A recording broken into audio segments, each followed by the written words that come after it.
mean, who hasn't been a little kind of sketched out or spooked moving out in the woods at night? Well, but then What exactly are we talking about here? Like sounds, sightings? I mean, Well, one of them was a little bit of both. yeah. All right, so yeah. What?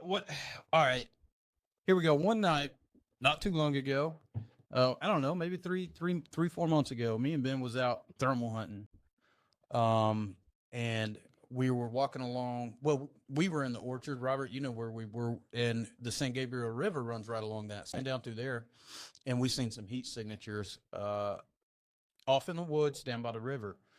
And I seen it first, and I was in front of Ben. Ben was behind me, and I said, Ben, I threw my thermal up, and I was like, man, I see something. What the hell is that, you know? And all I could see is like a big thermal signature, and it looked like a huge animal kind of like hunched over. Yeah. And I could hear some grunt noises. I didn't know what that, and I was like, man, it sounds like pigs, but Yeah. that's a big-ass pig if that's a pig. And Ben starts laughing.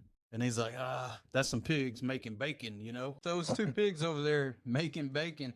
And all I had to do is take one step to the right, and then I was able to get a different angle and see that, okay, it's not something unexplained or mysterious. But I mean, that's just an example of how things can be Misconstrued or Yeah. to something you don't know what it is. Angles make a difference. I've been down there, you know, that little orchard, you know, it's first time I went down there, you know, of course, you know, I drove in late in the day, but it does give you different vibes, you know, when you have the water so close to you and the way it's kind of growing up a little bit, all those creepy trees. And when we were taking those pictures of the sky night, Oh, dude, that was, you know, it gives certain areas like that just give you a different vibe, a different aura, and you know, it does feel like a haunting type place, you know, when it, especially on a really bright moonlit night, and you got those old pecan trees, the ones that are dead, and they're, you know, silhouetted behind the bright moonlight and stuff. kind of like an eerie set. But it's beautiful. I mean, who hasn't been a little kind of sketched out or spooked moving out in the woods? I mean, guys getting to the deer stand early in the morning, guys leaving after dark. Yeah.